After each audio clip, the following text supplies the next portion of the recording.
What's a NSFW detail about a historical figure that's normally left out of the history books? A bit late to the party. But during World War I, prostitutes in Britain were more expensive if they had STDs. This was because if a soldier hired them and got infected, the soldier could be honorably discharged and not have to fight in war. Ancient Egyptians believed the god Atum created the universe by masturbating to ejaculation, and that the ebb and flow of the Nile corresponded to how much he came. To honor this, the pharaohs ceremonially masturbated into the river. It's becoming more well known, but Mozart wrote a chorale literally called Lick My Ass to off the bishop who employed him in Salzburg, hoping to get fired so he could go to Vienna. Lewis and Clark described the screaming S that they got from eating unfamiliar food, camas, in detail in their journals. After Alan Turing cracked the Enigma code, essentially ending World War II years earlier than expected and saving countless lives, he was thanked by the British government in the form of chemical castration. All because he was a gay man. Probably said here and elsewhere, but Victor Hugo, author of The Hunchback of Notre Dame, among other tales, was a notorious philanderer who had affairs on top of affairs with prostitutes throughout his life. When he died, all of the brothels in Paris had to close because so many prostitutes attended his funeral. Pyotr Tchaikovsky was a submissive bottom. In one note, never before published in Russian or English, Tchaikovsky wrote of a young servant with whom I am more in love than ever, adding, "My God, what an angelic creature, and how I long to be his slave, his plaything, his property." Patrick Henry, the American founding father better known for his quote, "Give me liberty or give me death," kept his wife imprisoned in a cellar because of her frequent outbursts due to postpartum depression. His wife had eventually died in that cellar, and he had buried her in an unmarked grave. 10/10 quote, but the wife killing part always seems to get left out of history texts. Ben Franklin was a notorious flirt, and hit on and or plowed just about every woman he ever met.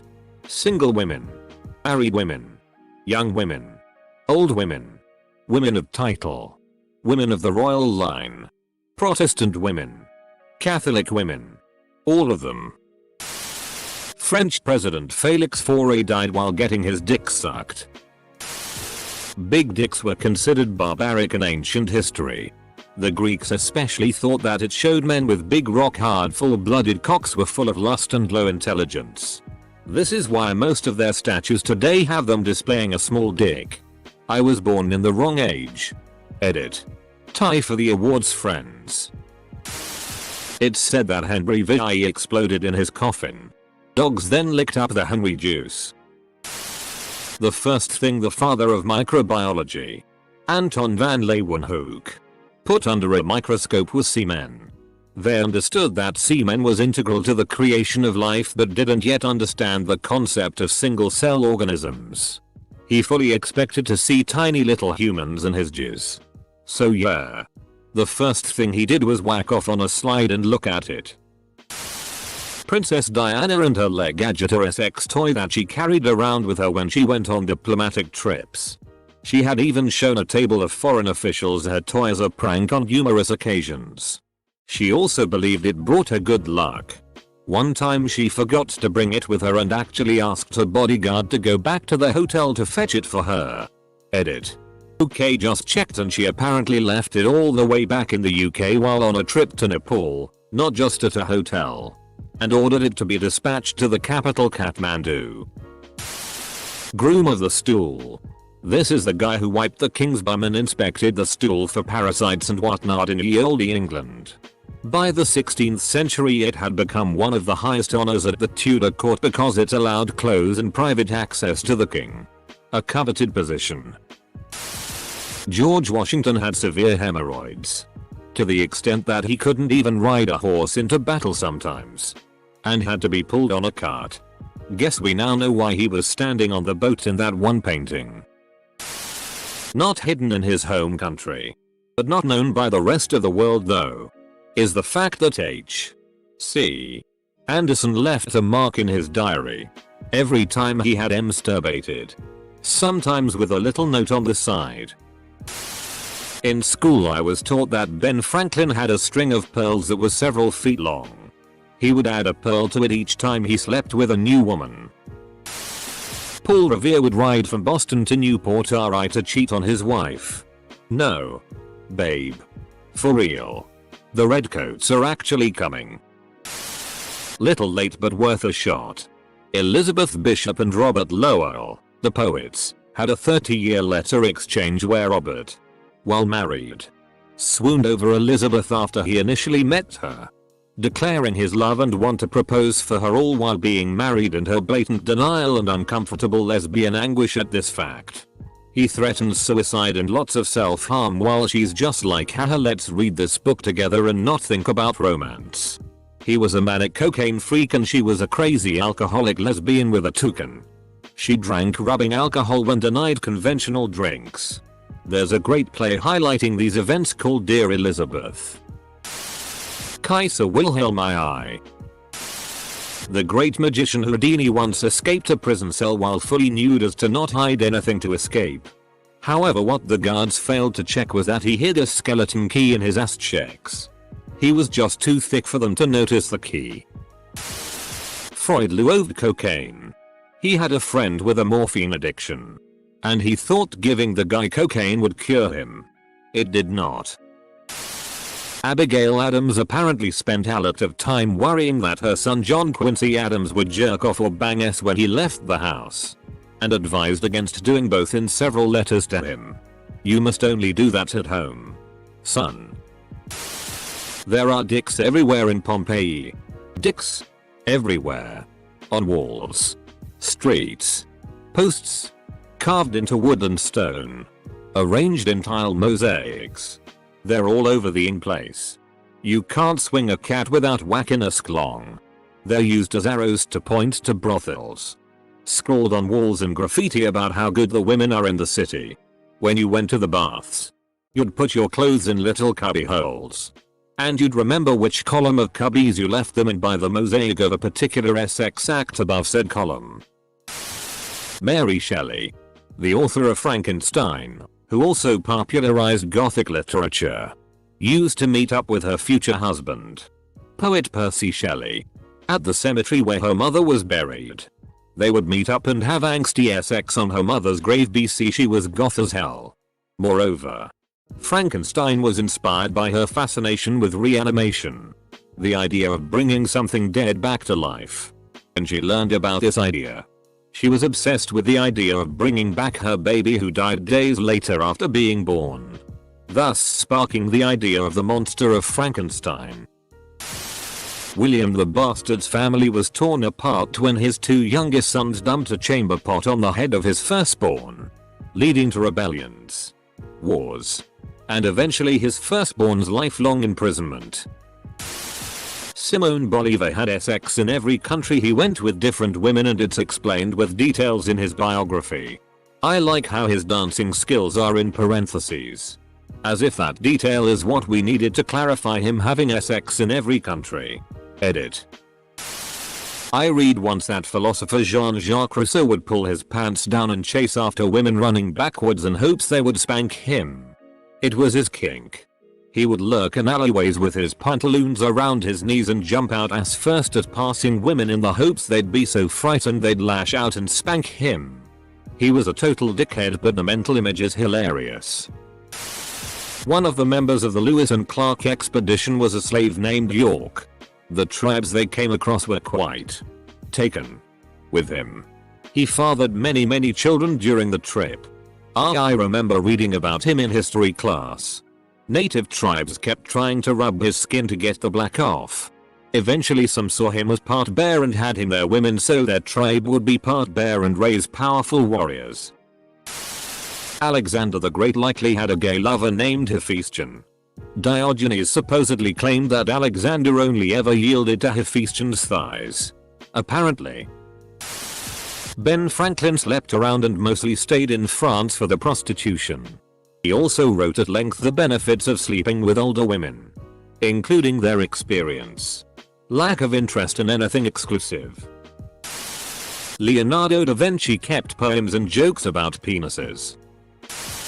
Oscar Wilde described himself as addicted to sucking cock and said it inspired him. Love is a sacrament best taken kneeling. Scrodino got with a ton of prostitutes so that he could take care of his male urges and thus focus on his work. Gouverneur Morris wrote the language to much of the Constitution, including the preamble. He also had a wooden leg because he broke it so bad it had to be amputated. The accepted story is that his leg was caught in the reins of his horse as they got spooked. But the rumor that went around was he broke his leg jumping from a window to escape the husband of a woman he was sleeping with. In revolutionary France, a crowd surrounded his carriage because they thought he was a French aristocrat. He took his wooden leg off and pointed it at them, saying he lost his leg in the pursuit of liberty. He also died from complications after using a whalebone as a catheter. The Roman Emperor Elagabalus, as a show of power upon entering Rome to become crowned emperor, he had hundreds of naked women drag his chariot down the streets of Rome. Anne Bonny used to fight with one boob out, just to show that not only are you about to get murdered. Oh. This is my murder titty. Benjamin Franklin liked to take air baths, which meant sitting in the window of his London house with the windows open, totally nude. I have visited that very house, which is now a museum, and stood in that very window. They are big Georgian style windows, and I suspect that anyone in the house opposite, or possibly even glancing up from the street from the right angle direction, would have seen the full founding father. He was also a stoner, an occultist, a drunk. He ate a lot. Ben Franklin wasn't allowed to contribute to writing the Declaration of Independence because they were afraid he'd put dick jokes in it. Raphael, the Italian painter, not the Ninja Turtle, is believed to have died from exhaustion from non-stop sex. Edgar Allan Poe married his 13-year-old cousin and would sleep in her coffin with her after she passed away. That's so on brand for him. John Batman, one of the founders of Melbourne, Australia, actually died of syphilis and lost his nose due to the disease. He ended up in a wheelchair and his wife left him when he got sick for a close friend. Benjamin Franklin was the first known source of the phrase "just put a bag over her head." During Mexico's independence fight, there was a lady called La Gura Rodriguez, that means Rodriguez the Blonde.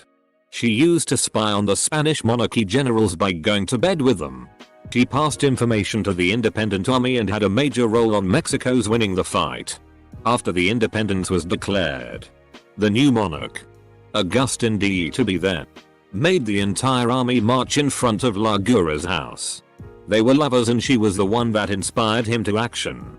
She was also lover of Alexander von Humboldt and Simon Bolivar. She also escaped the Inquisition trial by showing her boobs. She is never mentioned in the traditional history books or school lessons. I'm currently reading a book about pirates, and in the chapter about Edward Teach, a Blackbeard, it mentions when he married his 14th wife, who was a 16-year-old girl, and after being with her all night, and I quote, it was his custom to invite 5 or 6 of his brutal companions to come ashore, and he would force her to prostitute herself to them all, one after another, before his face.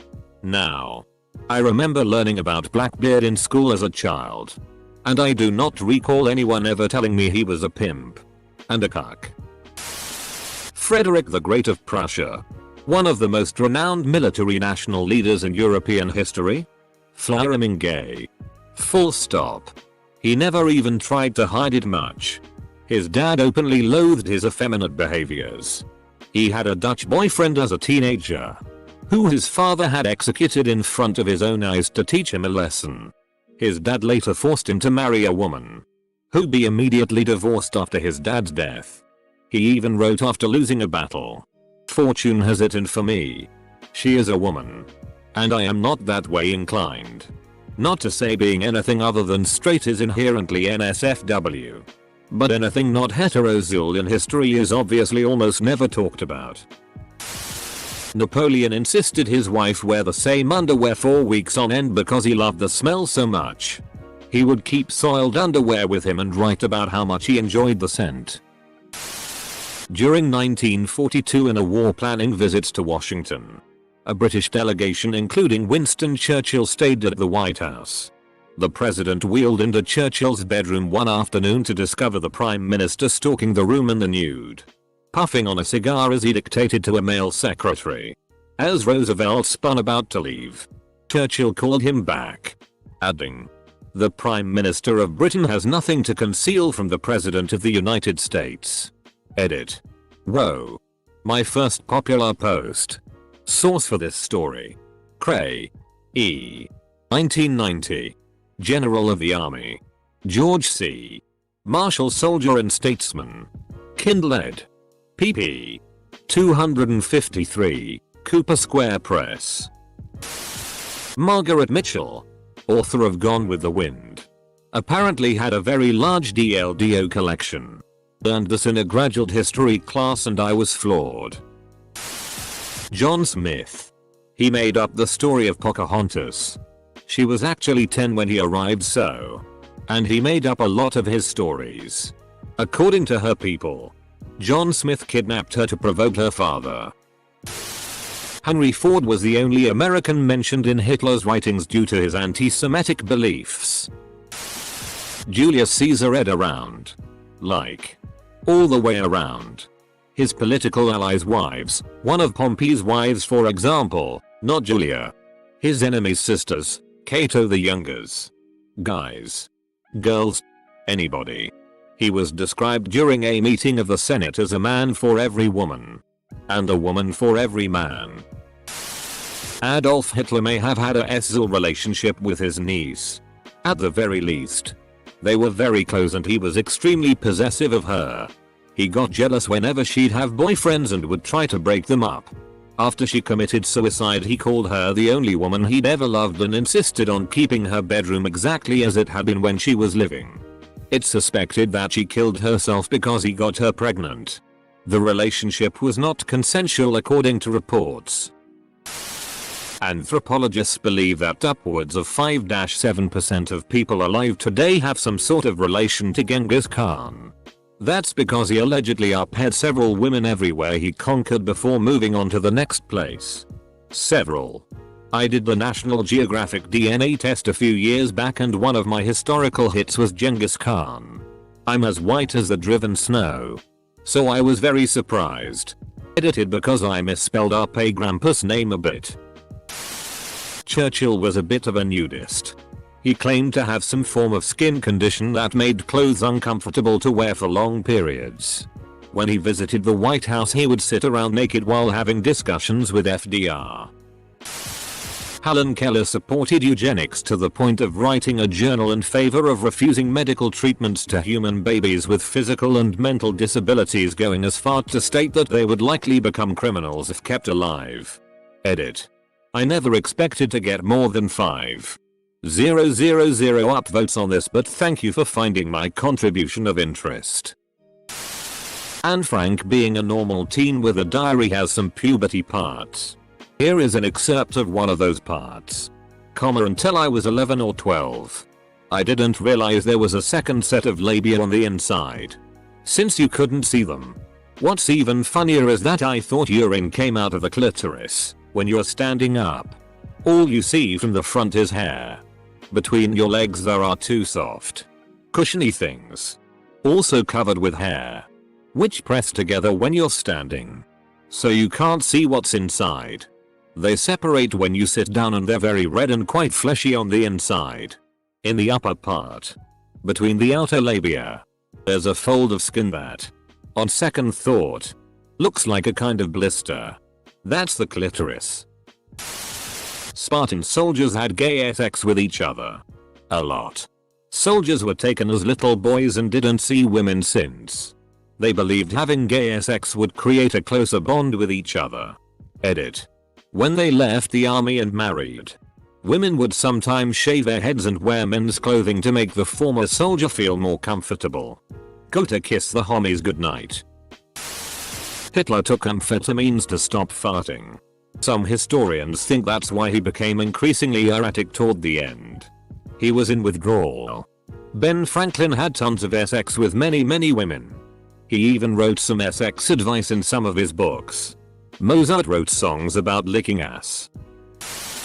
It's possible that 16th century samurai warlord Usuji Kenshin was actually a woman pretending to be a man so that her clan could survive her father's death. Kenshin never married or had any concubines. Had to plan battles around regular monthly abdominal pain. And is referred to in the notes of a Spanish missionary as someone's Shah instead of Shio aunt. Not uncle. I have no clue if this counts, but one of Little Richard's most well-known songs, Tutti Frutti, is about hardcore butting, and he was really into butt stuff. They ate people at Jamestown. Henry VIII had a massive dick. His armor had a huge bulge on the front to accommodate for it. King Herod ate his wife for a month after her death. That's pretty interesting. He also invented pigeon mail and died before Jesus was born. He's an interesting and controversial figure. And he also built some cool stuff in Israel. Like Mossad Keep. But man. It's usually plus 40 Celsius around Dead Sea, and she was dead for a month. LBJ took out his dick during interviews. Would have gotten me tooed up the arsehole today. Picasso was a well-known and well-documented pedophile. Also his art is. Christopher Columbus also sold sex slaves that were usually around the age of 9. That was preferable in the time period. Edit. Man, there is just nothing redeemable about this guy. Every new thing I hear is just worse and worse. Genghis Khan boiled people alive and piked their dead burnt bodies. And made mountains of human and animal skulls. JFK ate Hitler's old GF. Gandhi himself has confessed to sleeping with young girls. Mani Ben. Who was his grandniece included. As per Gandhi. He was practicing abstinence, and this was a method to test if his self-control had not weakened. To clarify. He literally slept. As in rested. Not ed. James Buchanan. The 15th American president. Was very gay. He literally had a gay lover, and when his lover went to France for ambassador-based duties. Buchanan was sad but tried to stay strong and was in the closet by trying to finding a replacement. But nothing could replace his Rufus King. The thing is that it comes from his journal, where he was actually pretty vague on their relationship other than they were very close friends. Edit. I just realized this was supposed to be NSFW. Reading this thread. I wonder if presidents and prime ministers have always been nuts and we just started noticing it with Trump. Bill Clinton uphead Juanita Broaddrick. Alexander Hamilton was bisexual and had a relationship type thing with John Lawrence. They wrote each other love letters before Hamilton was married, and Hamilton had saved them. After his death, a family member discovered them. I believe it was one of his sons who found them. Where's that song? Lin-Manuel? And my Google history now looks like a psychopath's lol. Thomas Jefferson's relationship with his slave Sally Hemings is often portrayed as consensual or even romantic. In reality, he started upping her at 14 and forced her to bear his children. She was freed after his death, then had to negotiate their children's release from the Jefferson family. There were gays in concentration camps too. They had pink triangles as their identifier, and as the war ended, they were put back in prison. That's in history books. Anne Frank had some, fairly brief, passages about her vagina and sexuality. Not usually left out, but all of Sigmund Freud's work.